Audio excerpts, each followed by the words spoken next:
नमस्कार, सुप्रभात, स्वागत, अभिनंदन आप सभी का आज की इस प्यारी सी सुबह में सबरंग कार्यक्रम में। मित्रों, हम प्रतिदिन परमात्मा से मांगते हैं कि प्रभु मेरा दिन अच्छा हो, मेरे परिवार के लोग सभी अच्छे हों, मेरा स्वास्थ्य अच्छा हो, मेरा व्यापार अच्छा हो।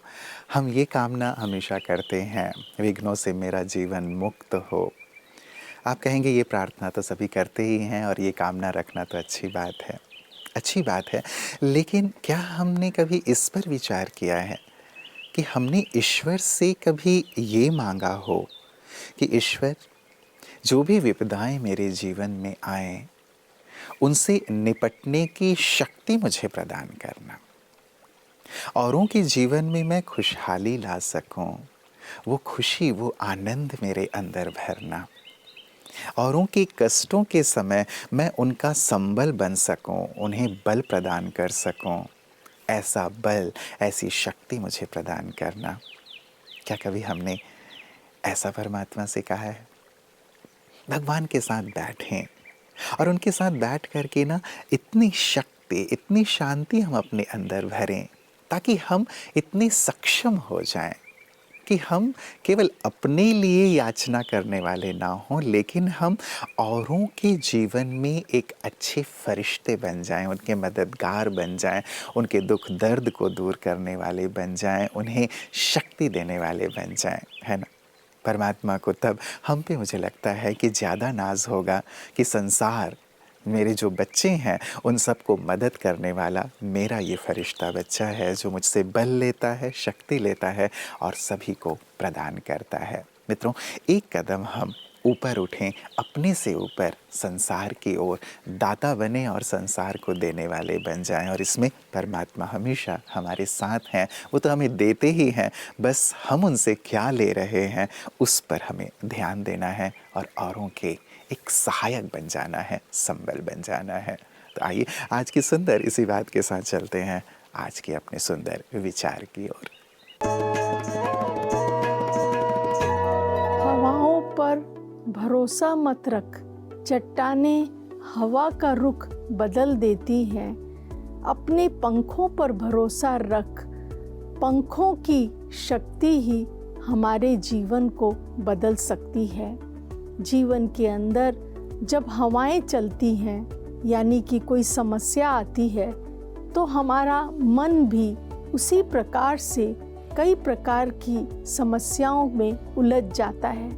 लेकिन चट्टानों की तरह अगर हमारा दृढ़ संकल्प है तो हम किसी भी प्रकार की मुसीबत का सामना कर सकते हैं। इसीलिए आज से आप जीवन में उड़ें और भी आगे जाएं, लेकिन अपने साथ दो पंख अवश्य रखें और वो पंख है आपके जीवन का उमंग और उत्साह। ओम शांति। मित्रों, कहा जाता है excess of everything is bad, अति सर्वत्र वर्जयेत कहा गया है। किसी भी चीज़ की अति हानिकारक ही होती है, चाहे वो बहुत अधिक बोलने की बात हो, बहुत अधिक सोचने की बात हो, किसी भी चीज़ की अधिकता। और मैं ख़ास बात कर रहा हूँ खाने की भी अधिकता। कई बार हम भोजन बहुत ज़्यादा कर लेते हैं, भोजन में तली भुनी चीज़ों का बहुत ज़्यादा इस्तेमाल कर लेते हैं, या अपनी जिह्वा के आधार पे कई बार बहुत ज़्यादा ऐसी चीज़ें ले लेते हैं जो वर्जित है तन के लिए, और वहीं हम अपने आप को बीमारी की ओर धकेल देते हैं। तो यहाँ मित्रों एक संयम की बहुत बहुत आवश्यकता हो जाती है। हमें क्या खाना है, कितना खाना है, कब खाना है, इसकी जानकारी हम समय समय प्रति आपको देते ही रहते हैं। आपकी सेहत आपके हाथ में। आइए आज भी बहुत सुंदर सी जानकारी आपके लिए इस सेगमेंट में हम आपके लिए लेकर आए हैं, जिससे हम अपने तन को संपूर्ण साध सकें, स्वस्थ रख सकें। आइए जानते हैं सेहत के इस सेगमेंट में आंत क्या है और इसकी देखभाल करना क्यों जरूरी है। आंत शरीर की वो नली है जो भोजन को ऊर्जा में बदलती है। दो हिस्सों में विभाजित होती है, छोटी आंत जो पोषक तत्व सोखती है और बड़ी आंत जो पानी और अपशिष्ट को संभालती है। यही कारण है कि आंत को स्वस्थ रखना बेहद जरूरी है। अगर आंत ठीक न हो तो शरीर कमजोर पड़ जाता है, इम्यूनिटी गिर जाती है और मन भी असंतुलित हो सकता है। तो देखभाल कैसे करें? सबसे पहले फाइबर से भरपूर आहार लें, फल, सब्जियां, साबुत अनाज। दूसरा, पर्याप्त पानी पिए ताकि बड़ी आंत सही काम करे। प्रोबायोटिक्स जैसे दही का सेवन करें जो अच्छे बैक्टीरिया को मजबूत बनाते हैं। और चौथा, तनाव कम करें क्योंकि मन और आंत का सीधा संबंध है।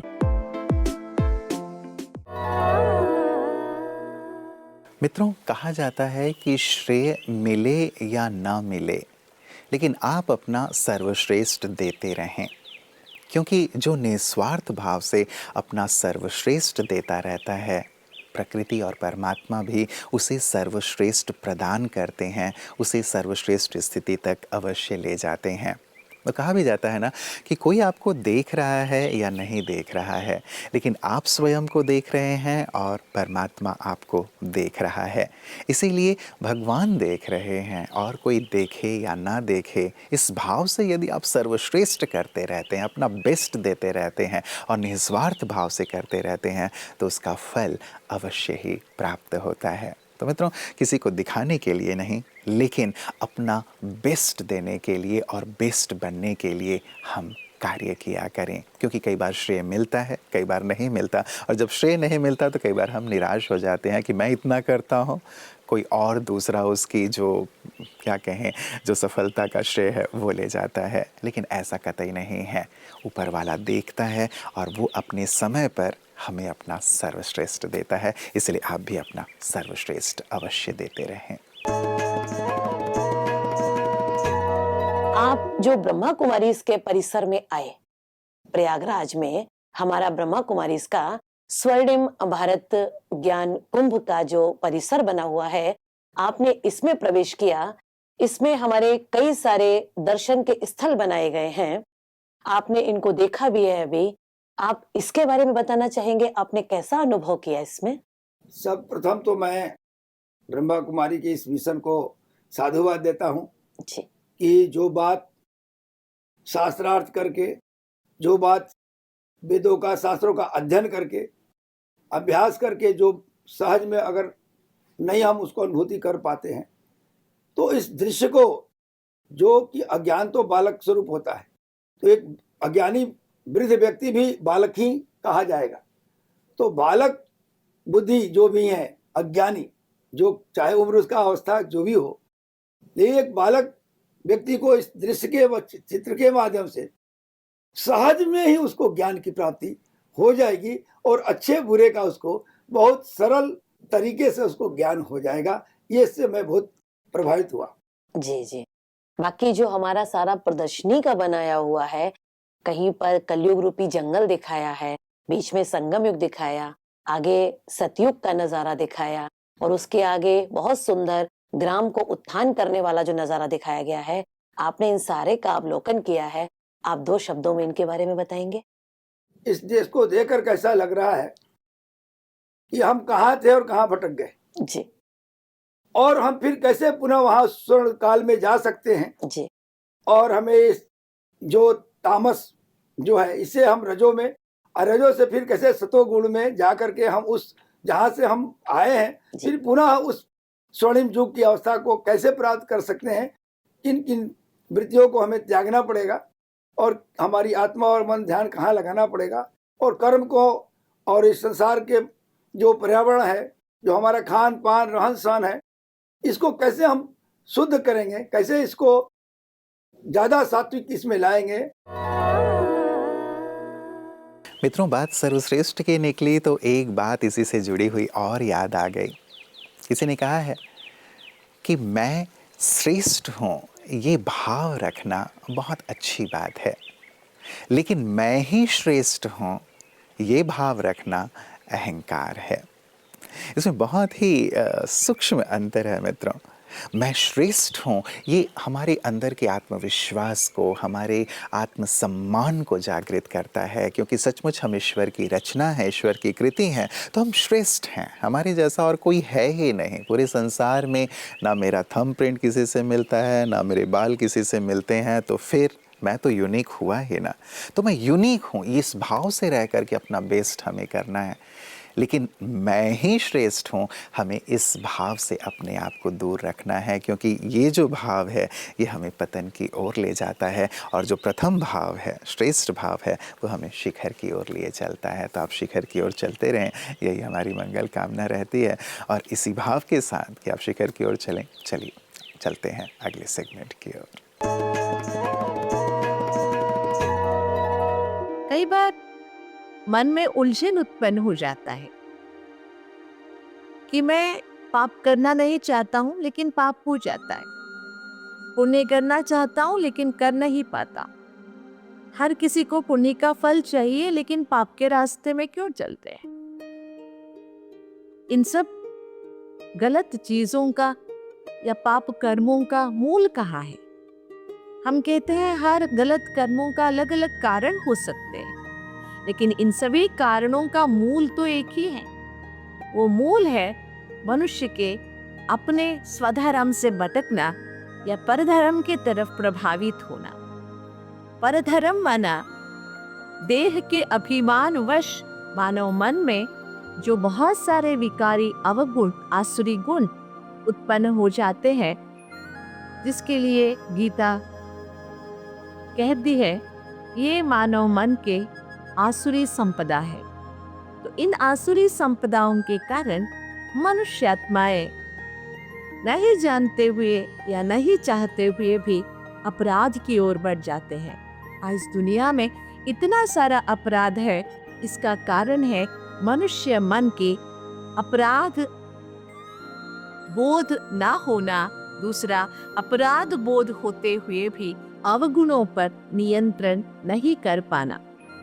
इसलिए इन अवगुणों की यथार्थ पहचान को समझकर हम अवगुणों से दूर रहे और गुणों की ओर अपना कदम बढ़ाए, जिसके लिए गीता हमें बार बार कहती है स्वधर्मे निधनम श्रेया।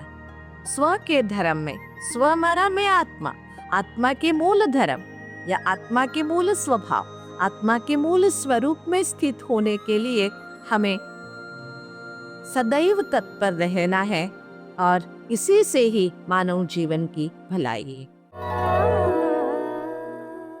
मित्रों, आज के सबरंग की शुरुआत हमने एक सुंदर चिंतन से की थी कि अब तक हम ईश्वर से मांगते रहे हैं, अब हम दाता बन जाएं। वास्तव में परमात्मा भी, जो हमारे पिता हैं, यही चाहते हैं कि मेरे बच्चे याचक ना रहें लेकिन अधिकारी बन जाएं, अधीन ना रहें लेकिन अधिकारी हो जाएं। मेरे पास जो भी है वो मेरे बच्चों के लिए ही तो है, वो ये कहते हैं। जैसे आपके पास जो भी है वो आपके बच्चों के लिए ही है, बच्चे अधिकार से उसे यूज़ करते हैं। तो परमात्मा की जो शक्तियाँ हैं, परमात्मा के जो वरदान हैं, परमात्मा के जो गुण हैं, उन सब पर हमारा अधिकार है। बस हम हृदय से उनसे जुड़ें, हृदय से उन्हें याद करें, पिता के भाव से कि वो मेरे पिता हैं और उनका सब कुछ मेरा है। जब इस भाव से हम उनसे जुड़ते हैं, इस भाव से जब हम उनसे बात करते हैं, तो अंतर प्रकाशित होता है। अंतर की जो हमारी गुण और विशेषताएं हैं वो भी जागृत होते हैं और परमात्मा शक्तियां भी हम में भरती चली जाती हैं। फलतः हम याचक नहीं रह जाते बल्कि दाता बन जाते हैं। तो मित्रों, आएँ आज से हम भी दाता बन करके सबको सुख, शांति, आनंद और प्रेम बांटते चलें। संसार में सभी परमात्मा से यही मांगते हैं, हम परमात्मा के दूत और सच्चे बच्चे बनकर, इन सब के दाता बनकर संसार को एक सुंदर स्वर्ग में तब्दील करने का संकल्प लें। गहराई से इस पर विचार कीजिएगा और साथ ही ये कार्य आज अवश्य कीजिएगा। कल पुनः इसी वक्त आप सबसे मुलाकात होगी। तब तक के लिए नमस्कार। ओम शांति।